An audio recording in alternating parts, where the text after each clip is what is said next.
Yoo-hoo, and thanks for tuning in to another awful movie review. You in there! Did you hear me? Open up, I said! This is part 4 of our bad alien invasion movies from the 50s and 60s. Today's cinematic catastrophe is a genre blend so bizarre, I had to triple check I wasn't hallucinating.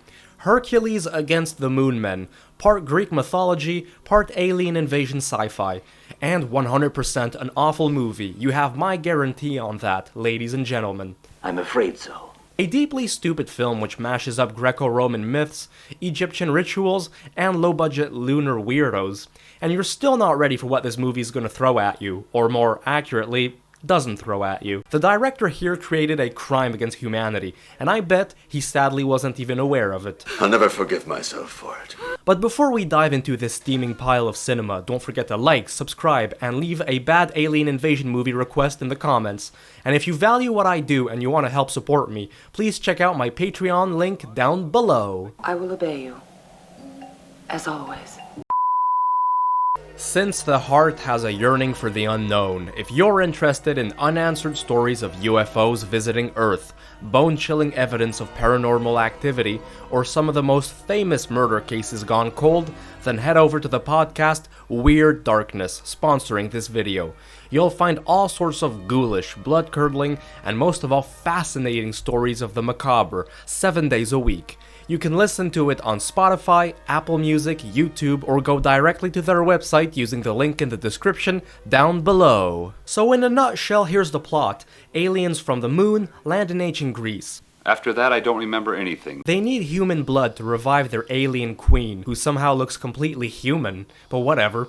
The invaders team up with Queen Samara, a power-hungry villainess who happily volunteers her people for sacrifice in exchange for immortality and vague cosmic powers. That's when Hercules comes on the scene, and he's here to flex, punch, and kick the shit out of anyone or anything that dares to move.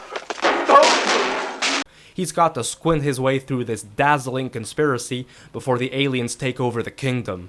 Now, the wacky title could actually be a lot of fun, but most of this movie isn't even about that. I understand your doubts because I share them. Hercules against the Moon Men is a prime example of false advertisement. Those Moon Men only show up to fight Hercules in the last 5 minutes. The rest of the time, he's brawling with Roman centurions, evil royalty, and assorted nobodies. Talk about a ripoff. This movie moves slower than a moon snail swimming through a pile of deep shit, which is exactly what this movie is. A pile of deep shit. The pacing is brutal, a complete vibe killer. Before long, we'll see that nothing remains of this but the memory of terror. Scenes drag on forever with nothing happening. Even the Moon Men are faster than the pacing. For example, that sandstorm scene is never ending. Another notorious example was the underground tunnel shots where this film is actively challenging you to stay awake. And the lack of music in tense scenes makes everything feel even more lifeless and even harder for you to not shut your eyes. Pleasant dreams. Now, I'm genuinely curious what the budget was here because the ambition of the script far outpaces the production. They clearly wanted a mythological epic and ended up with something ungodly instead. To be fair, Italian actor Sergio Ciani, credited here as Alan Steele for some reason, I don't know to whom you refer. at least looks the part of Hercules, a strong, brave man always ready to face danger and stare death right in the face. In fact, he nearly breaks the studio walls near the end. That's what I'm here for, Claudius. This guy definitely understood the assignment, even if the filmmakers did not. For a sword and sandal flick where action and fight scenes take a lot of space, they might be some of the weakest I've ever witnessed in this film. Silence, you old fool! At one point, Hercules punches the air, and the actor in the rubber suit still goes flying.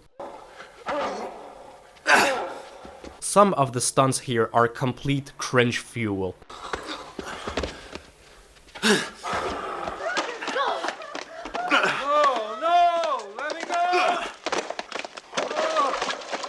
They reused the exact same cut for 2 completely different soldiers being thrown in the barrel.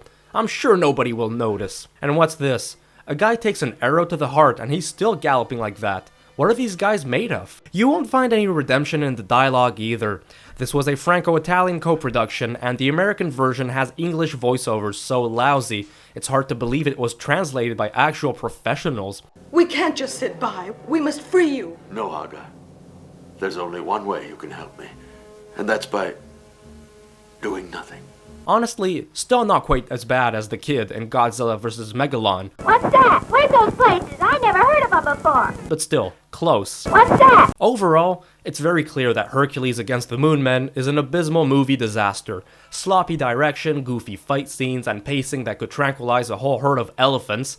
You'd think a movie with Hercules and moon aliens would be a lot better than what we actually got in the end. So there you go, stay tuned for part 5 of this Alien Invaders series from the 50s and 60s. And until then, what an awful movie!